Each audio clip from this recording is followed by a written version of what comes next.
Hello viewer, स्वागत है आपका मेरे YouTube channel study with doctor Pawan Oberoi पर। मैं doctor Pawan Oberoi, head of department faculty of commerce, Bhagwati college Meerut.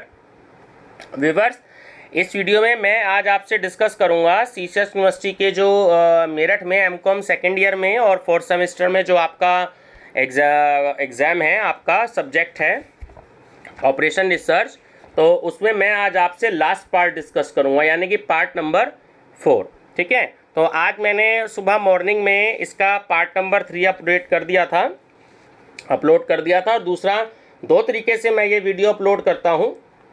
एक मैंने प्लेलिस्ट बनाई है, जो लोग टीजीटी, पीजीटी और एनटीए नेट की तैयारी कर रहे हैं तो उनके भी जो है मिसलिनियस एमसीक्यूज क्वेश्चन के नाम से जो है एक मैं क्वेश्चन बैंक तैयार कर रहा हूँ अपनी प्लेलिस्ट में। ठीक है, तो उसमें तकरीबन मेरा टारगेट है 50,000 क्वेश्चंस का अपलोड करने का, तो वो हो जाएगा जल्दी पूरा। ठीक है, जहाँ तक मेरे हिसाब से 2-3 महीने में ही।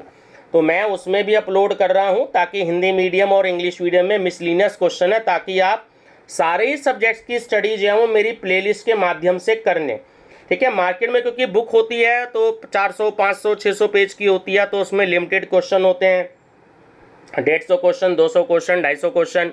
लेकिन मेरी प्लेलिस्ट में आपको अनलिमिटेड क्वेश्चंस मिलेंगे। तो मैं इकोनॉमिक्स की अलग तैयार करूंगा और कॉमर्स की अलग तैयार करूंगा। ठीक है, तो कुछ प्लेलिस्ट जो हैं जो एनटीए नेट के या टीजीटी पीजीटी के सिलेबस में है, तो वो भी मैं अपलोड साथ के साथ कर देता हूँ।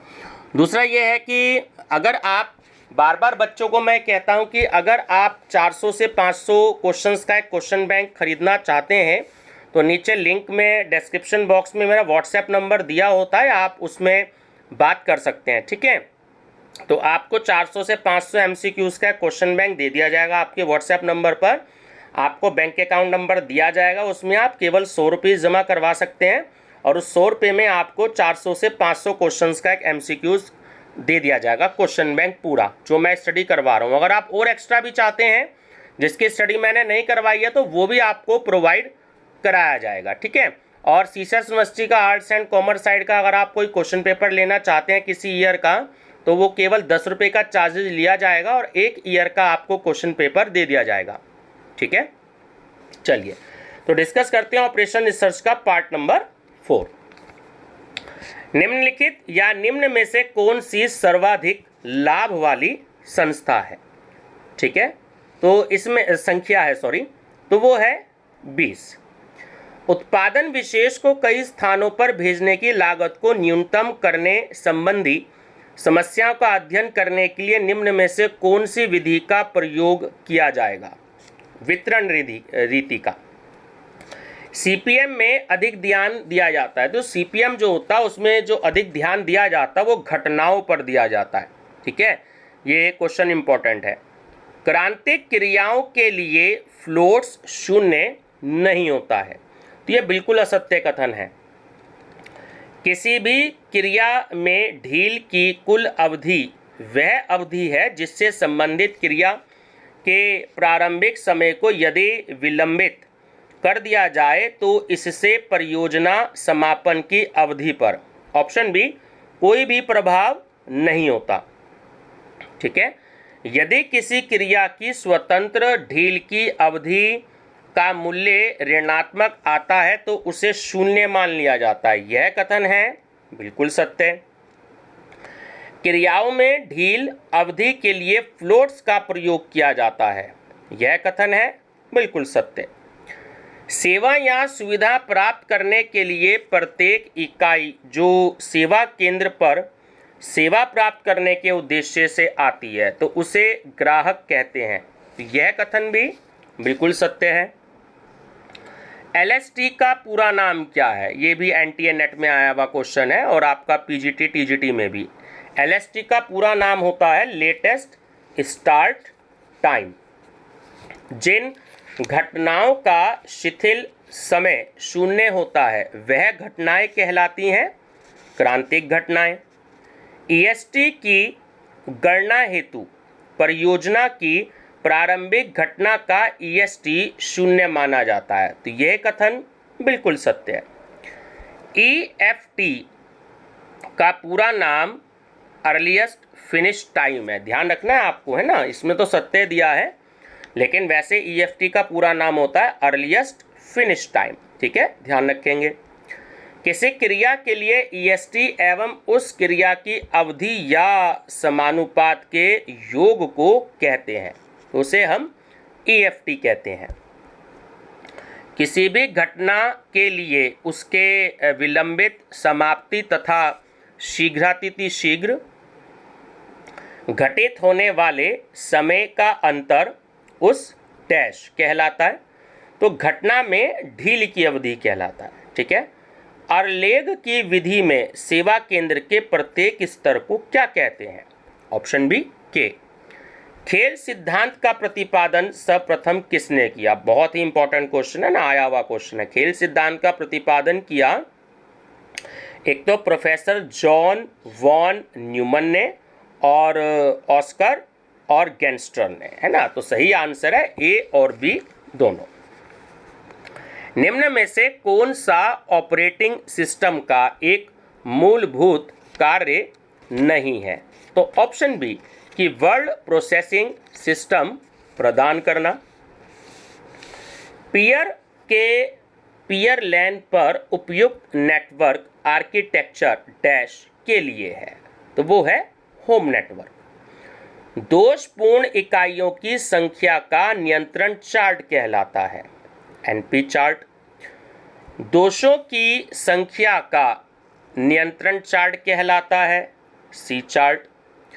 सांख्यिकीय गुण नियंत्रण का दूसरा पहलू कहलाता है, तो उसको हम उत्पाद नियंत्रण और स्वीकृति निर्देशन दोनों कहते हैं। तो ऑप्शन सी करेक्ट है, ए और बी दोनों।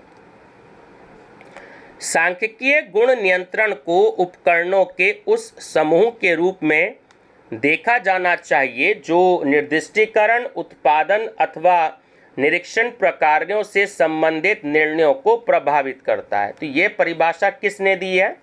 तो option A Eugene L grant ने।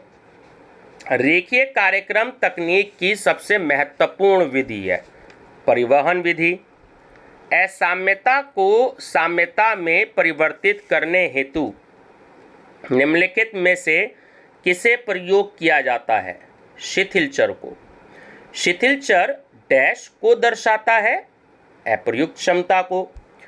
रेखीय कार्यक्रम एक नियोजन तकनीक है जो वस्तुनिष्ठ कार्य को निश्चित सीमा तक प्रतिबंधों के ढांचे के अंदर न्यूनतम या अधिकतम होने की अनुमति देता है। तो ये परिभाषा किसने दी?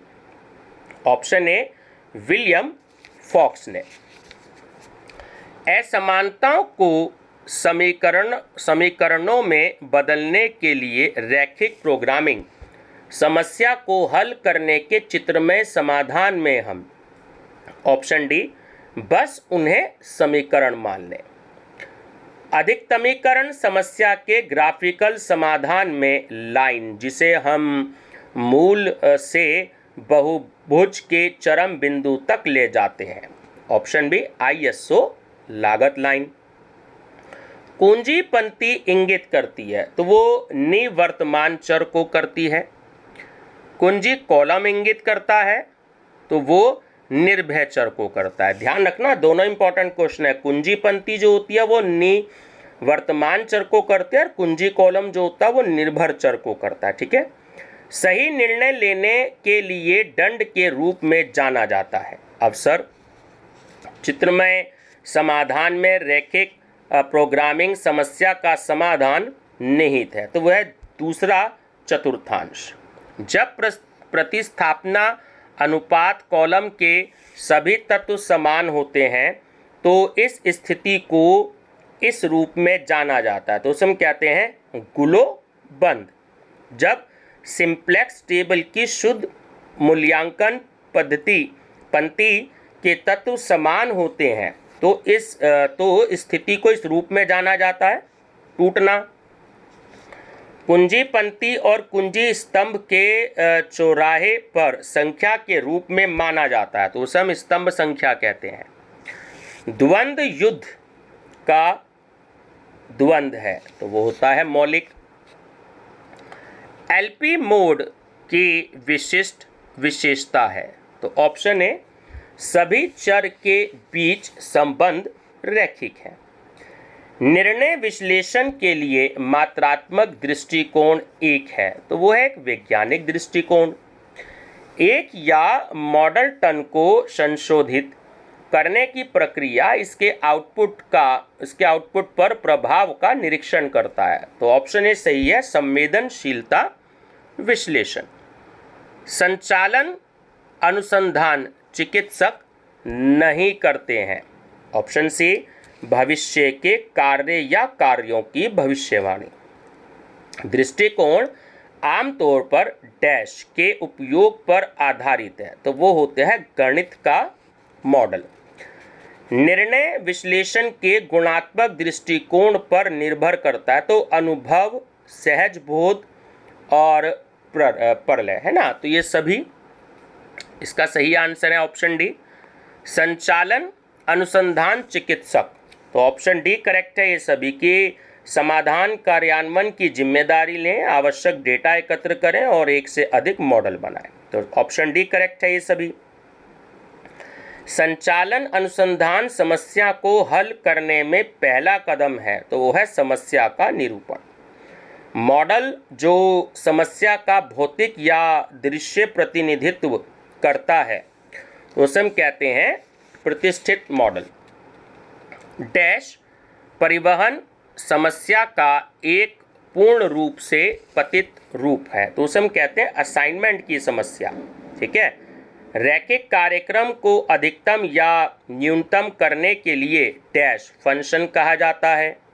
इष्टतम ग्राहक को सेवाएं प्रदान करने वाली प्रक्रिया को डैश के रूप में जाना जाता है, सेवा चैनल। स्लैक को डैश के रूप में भी जाना जाता है, फ्लॉट है ना, नाव। अधिशेष की लागत है, तो देखिए अधिशेष की लागत होती है 0, ध्यान रखेंगे। द्वैत का है, मौलिक है। एक गतिविधि को डैश द्वारा दर्शाया जाता है। तीर, एक परियोजना में कई कार्य होते हैं जिन्हें कहा जाता है गतिविधियां। सही निर्णय लेने के लिए दंड को डैश के रूप में जाना जाता है, तो उसे हम अवसर लागत कहते हैं। सभी दिए गए अवरोधों से घिरा क्षेत्र क्या कहलाता है, तो उसे हम कहते हैं संभाव्य क्षेत्र।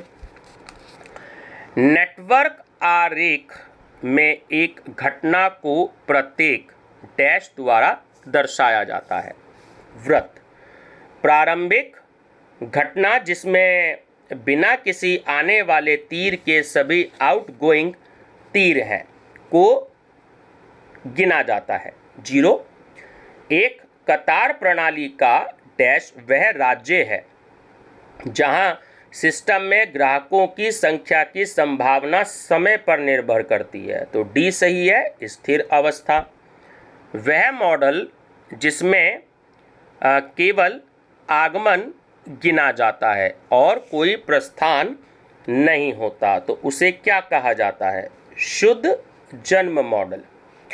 एक रेखीय प्रोग्रामिंग समस्या में इष्टतम साधन है एक से अधिक। एक परिवहन तालिका में डैश या अधिक कोशिकाओं को एक निर्धारित सेट को लूप बनाने के लिए कहा जाता है। 4, सर्वर उपयोग कारक को डैश के रूप में भी जाना जाता है, तो यातायात की तीव्रता। यदि एक या अधिक चर गायब हो जाते हैं तो सिस्टम की एक भूल समाधान क्या कहलाता है, पतित समाधान। रैखिक प्रोग्रामिंग समस्या जिसे ग्राफिकल विधि द्वारा हल किया जा सकता है, तो वो होती है रैखिक बाधाएं। दंड की विधि को क्या कहा जाता है, बिग एम विधि।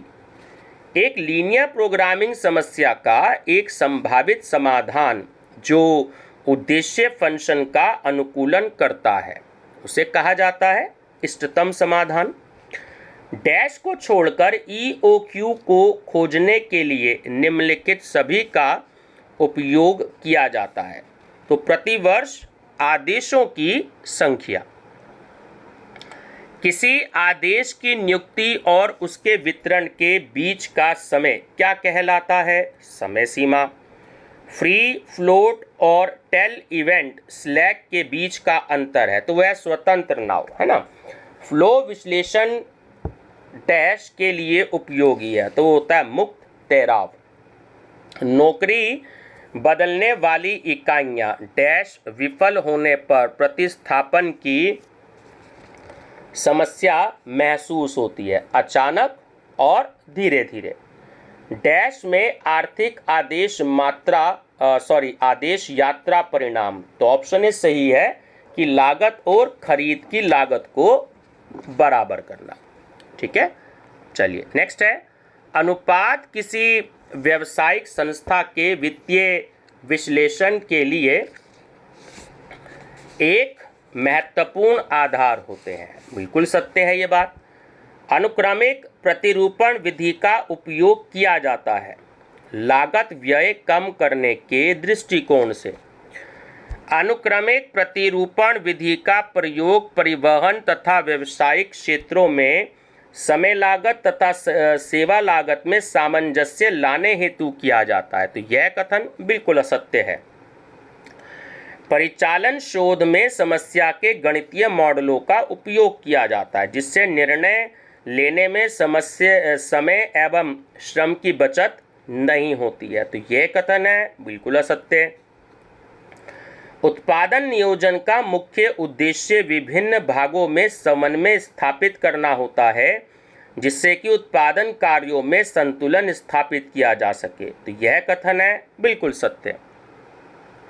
उत्पादन नियोजन का मुख्य उद्देश्य विभिन्न भागों में, चलिए क्वेश्चन हो गया। नेक्स्ट है, उत्पादन नियोजन उत्पादन से लेकर विपणन तथा इसके बाद उपभोक्ता तक के महत्वपूर्ण निर्णयात्मक प्रक्रिया है, तो यह कथन है बिल्कुल सत्य। उत्पादन नियोजन संस्था के प्रबंधकों की मनोवैज्ञानिक एवं व्यक्तिक प्रेरणाओं को समाप्त कर देता है, तो यह कथन भी जो है बिल्कुल सत्य है। डैश के अंतर्गत यह निर्धारित किया जाता है कि मशीन या विधि द्वारा किसी एक कार्य को करने में कितना समय लगना चाहिए। ऑप्शन ए परिचालन अनुसूचीयन।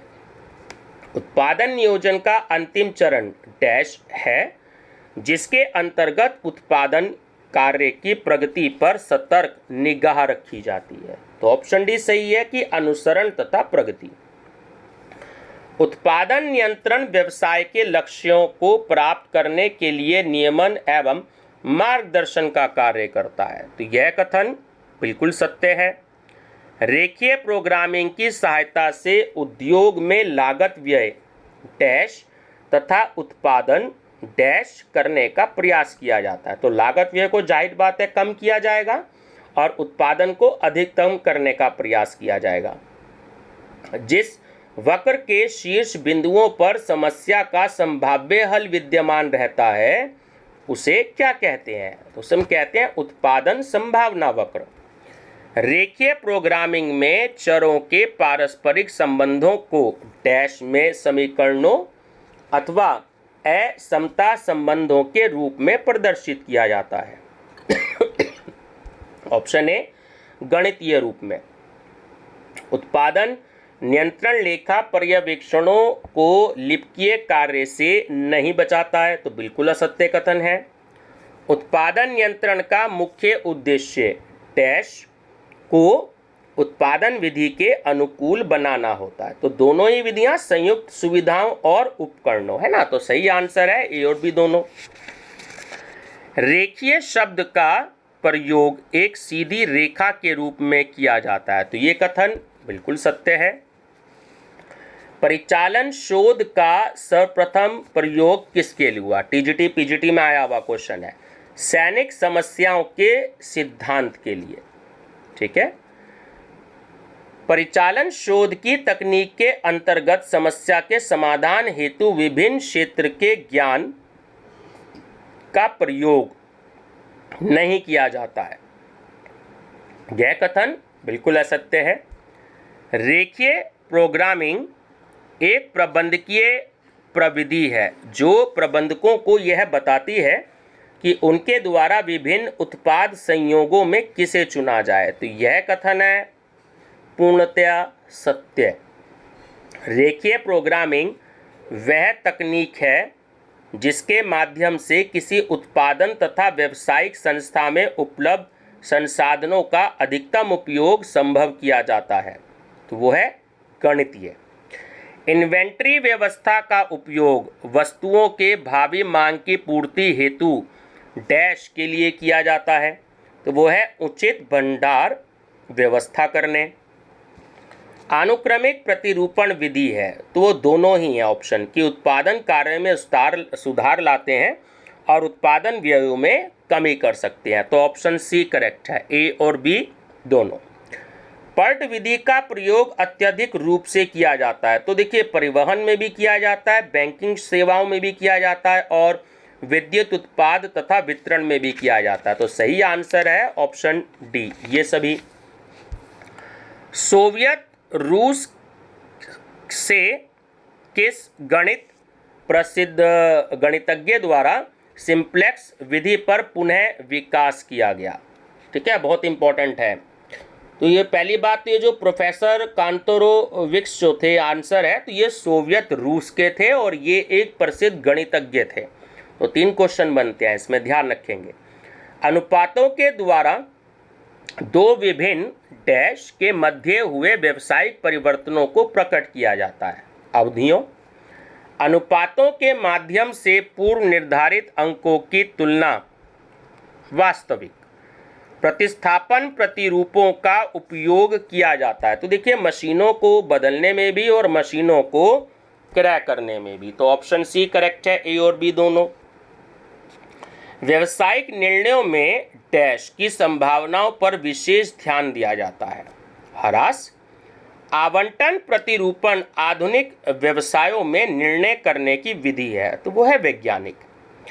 निम्नलिखित में से परिचालन शोध की आधुनिक तकनीक कौन सी है? तो वो है गतिज कार्यक्रम। उत्पाद नियोजन में प्रायः लोच का अभाव पाया जाता है। तो ये कथन बिल्कुल सत्य है। उत्पाद नियोजन प्रक्रिया है, तो ये एक विस्तृत प्रक्रिया है। ठीक। बजट एक अनुमानित आय व्यय पत्रक होता है। तो बिल्कुल आप जानती हैं, ये बिल्कुल सही बात है, सत्य कथन है। बिंदुओं के सेट में संभव क्षेत्र जो संतुष्ट करता है। तो ऑप्शन सी, दिए गए बाधाओं में से सभी। एक रेखीय प्रोग्रामिंग समस्या का उद्देश्य कार्य। ऑप्शन बी, कार्य को ऑप्टिमाइज किया जाना है। ठीक है, ऑप्टिमाइज किया जाना है। चलिए अब देखिए कुछ ये न्यूमेरिकल हैं। अगर आप 29 को देखेंगे ध्यान से, तो मैं ये पढ़ नहीं रहा, आप इसको पॉज करके देख लीजिएगा। तो उसका आंसर आपका 600 आएगा। ऐसी 30 नंबर की आपको इक्वेशन दे रखी है, तो उसका आंसर आएगा ना 36 है, ना 40 है और ना 30 है। सही आंसर है इनमें से कोई नहीं। इसी तरीके से 31 दे रखा है। ठीक है, इसको आप जब सॉल्व करेंगे तो उसका आंसर आएगा 140। इसी तरीके से 32 नंबर दे रखा है, आप पॉज करके देख लीजिएगा ना, इक्वेशन है तो आप इसको अच्छे से देख लीजिएगा, तो उसका आंसर बी आएगा। ऐसे ही 33 नंबर है, 33 नंबर को जब आप सॉल्व करेंगे तो उसका आंसर सी आएगा। ऐसे ही 34 नंबर है, जब आप इसको सॉल्व करेंगे तो इसका आंसर आपका डी आएगा।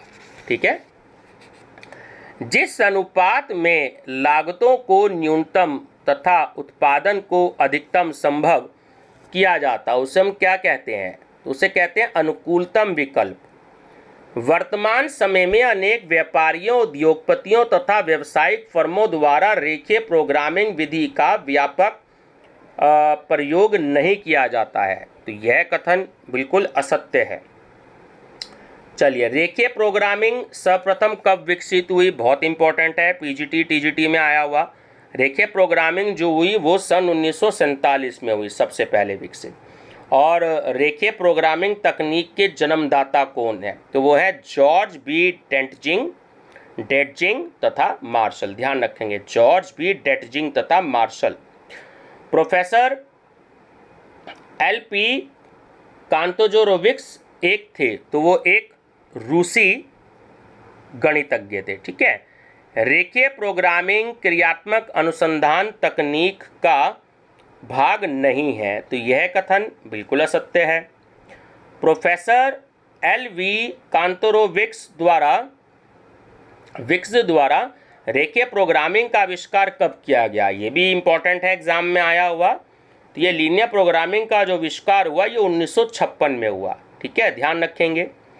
जब दो या दो से अधिक चरों अथवा विकल्पों के माध्य प्रत्यक्ष अथवा समानुपातिक संबंध होता है तो उसे क्या कहते हैं? उसे हम कहते हैं रेखीय स्थिति। डैश उत्पादन नियंत्रण की तकनीक है। तो ये तीनों ही हैं, अनुपात विश्लेषण पद्धति भी है, परिचालन अनुसंधान भी है और पर्ट एवं सीपीएम भी है। ठीक है व्यूअर्स, तो ये आपका जो है पार्ट नंबर 4 है। तो मेरे हिसाब से इसका जो आपका कोर्स है पूरा हो गया है। तो कुछ दिनों बाद जो है मैं और आपको इसके एमसीक्यूज़ दूंगा। मैं इंग्लिश में भी एमसीक्यूज़ कराऊंगा क्योंकि हिंदी में मैंने कंप्लीट कर लिया है। तो जो इंग्लिश मीडियम वाले स्टूडेंट हैं उनको भी मैटर अवेलेबल कराना है। तो अगर मेरे को हिंदी में कुछ और क्वेश्चन मैं रेडी करूंगा तो वो मैं आपसे जरूर डिस्कस करूंगा।